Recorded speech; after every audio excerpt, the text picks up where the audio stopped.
It will be a very special experience for us to listen inspirational words by him. तुमने सवारा है गुलों को शगुफों को खार को, तुमने सवारा है गुलों को शगुफों को खार को, तुमने हयात बख्शी है फसले बहार को. Professor doctor Syed Hamid Hashmi sir. अस्सलामु अलैकुम रहमतुल्लाहि बरकातहू. स्टूडेंट्स में एक रिक्वेस्ट है, should I speak in English और उर्दू और Hindi, so that there will be better discussion with you. क्या चाहिए आपको, उर्दू, हिंदी या English? So will do that.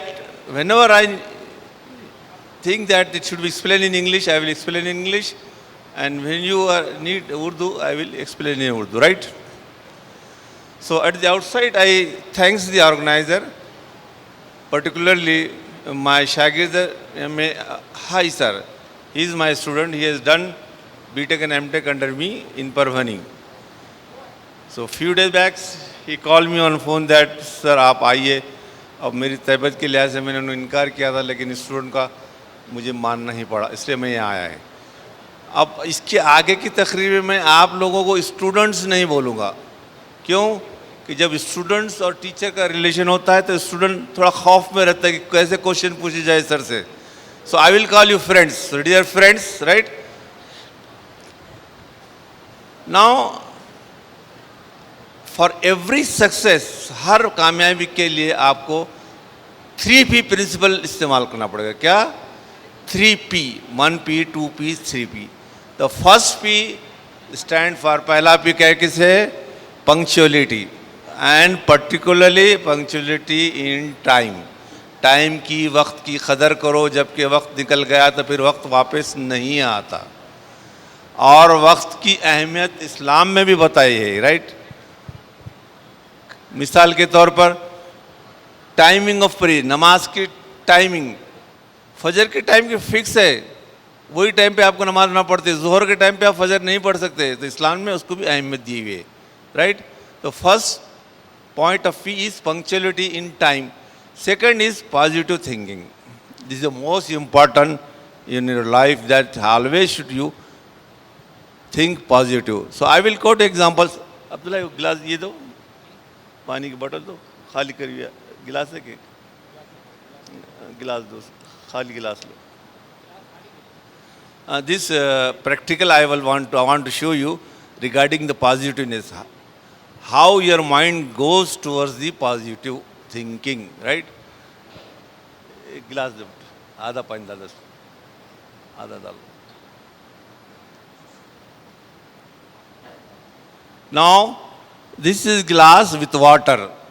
So मैं आपको पूछूंगा कि इसमें क्या है, आपकी क्या है थिंकिंग, क्या है? बोलिए. गिलास में क्या है? पानी. कितना है? आधा है. आपको इसको दूसरे तरीके से बोल सकते हैं कि पानी जब आधा है, मतलब सिर्फ आधा, और आधा गिलास खाली है. और किसी का जवाब है कि आधा गिलास भरे हुआ है. तो इससे दो आंसर्स में पॉजिटिव थिंकिंग कौन सी है? आधा गिलास भरा हुआ है, खाली नहीं. So means your approach is positive, right? Thank you. And third is promptness. आपको अपने हर काम में प्रॉम्प्टनेस रहना चाहिए. अब इसके बाद थोड़ा सा मैं शिफ्ट होता हूँ तुम्हारे एजुकेशन स्टाइल्स पे. और हर स्टूडेंट के लाइफ में 3 स्टेजेस होते हैं तालीम के, राइट? कितने? 3. The first stage, a boy और गर्ल जब पैदा होता है, घर में छोटा रहता है, थोड़ा बड़ा होता है, बातें करता है, चलता है, सब घर के लोग उसके पीछे रहते, उसके खाने के, उसके पीने के, देखने के. जब अच्छी तरह बोलना चाहता है, लिखना चाहता है, ये चलना चाहता है, तो सब घर वालों को कहते हैं इसको भी स्कूल में डाले. तो ये स्टेज पे everybody at home is behind that child, right? ये स्टेज तो आपके लाइफ से हो चुकी है, यस? अब दूसरी स्टेज क्या है? प्राइमरी से 10वीं और 12वीं तक। यहाँ पर आपके साथ सिर्फ आपके हेड ऑफ़ द फैमिली ही रहते हैं, वो भी आपके क्लास के फीस के किताबों के बारे में, और वो भी आपने कर चुके, 10वीं कर चुके, 12वीं कर चुके। लेकिन आज जो स्टेज है आपका, third stage, this most important in your life, बहुत अहमियत रखता है। यहाँ पर आपके साथ कोई भी नहीं है 12वीं पास करने के बाद, राइट? आपको खुद यहाँ डिसीजन लेने का आज ही इसी हाल में कि 12वीं के बाद आपको क्या बनना है, क्यों बनना है और कैसे बनना है, right? So you start thinking here कि क्या बनना चाहते हैं आप, ठीक है? अब एक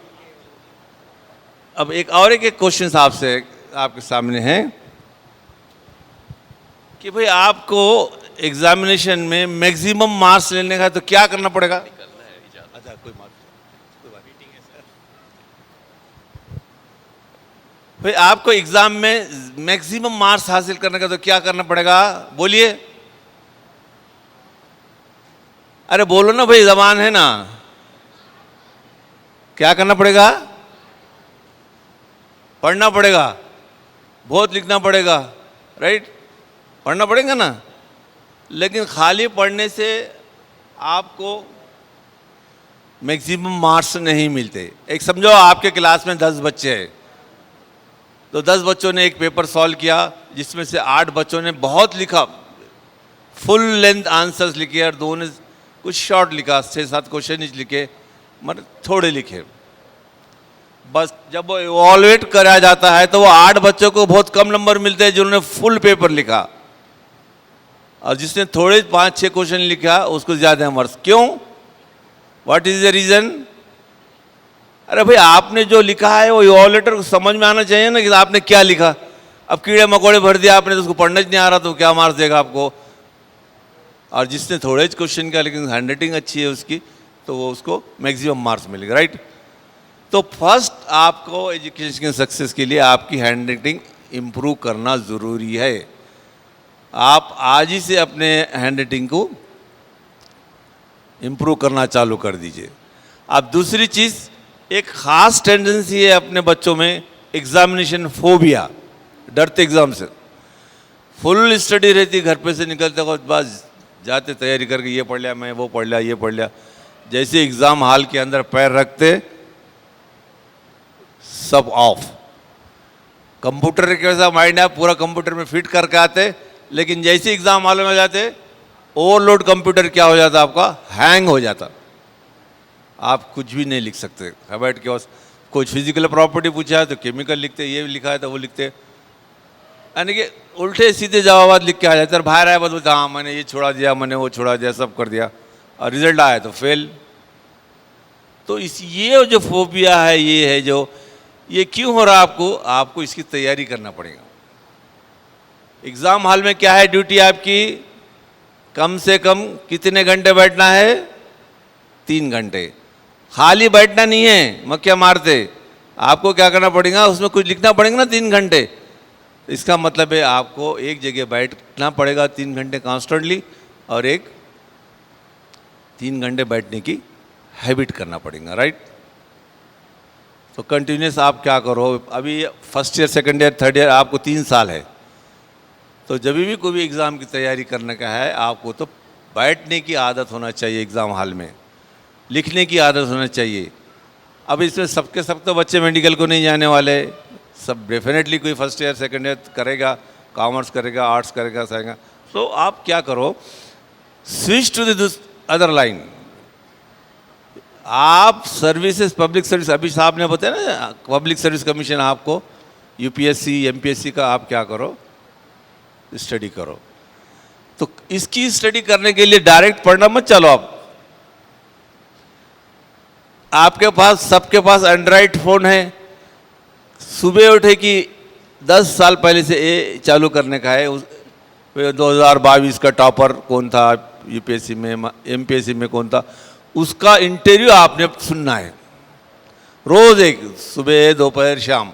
ऐसा आप 1 महीना सुनिए, फिर 1 महीने के बाद इंशाल्लाह, मैं चैलेंज है कि आपका फ़ोन आएगा मुझे या अब्दुल्ला सर को कि भाई हमको फ्यूचर में कंप्यूटर सक्सेस और ये सिविल सर्विसेज करना है, right?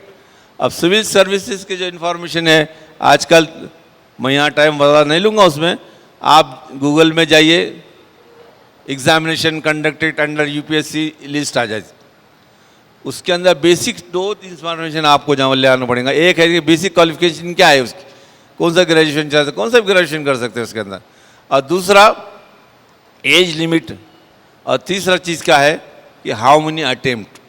Now I think that the attempt question is over, you have a limit, they don't have any limit of examination, 5 attempt 6 attempt, पहले अटेम्प्ट फिक्स थे 3 अटेम्प्ट 4 अटेम्प्ट। तो ये आपको क्या करना पड़ेगा, एक रजिस्टर बनाना पड़ेगा, रजिस्टर बना के उसमें ये लिखना चालू कर देना कि भाई examination conducted under UPSC 1 2 3 4, then criteria qualification, ये ग्रेजुएट, कौन सा भी graduate, then age limit, then you write down the syllabus also. Don't take out the print. You write in your own handwriting the syllabus, right? And keep it. अब तीसरी चीज़ है कि आपको पढ़ने की जो हैबिट है, तो सबसे पहले क्या करो आप, न्यूज़पेपर रीडिंग इम्पॉर्टेंट है। एटलीस्ट 2 लैंग्वेज, इंग्लिश और मराठी के पेपर आपको पूरे पढ़ना है रोज।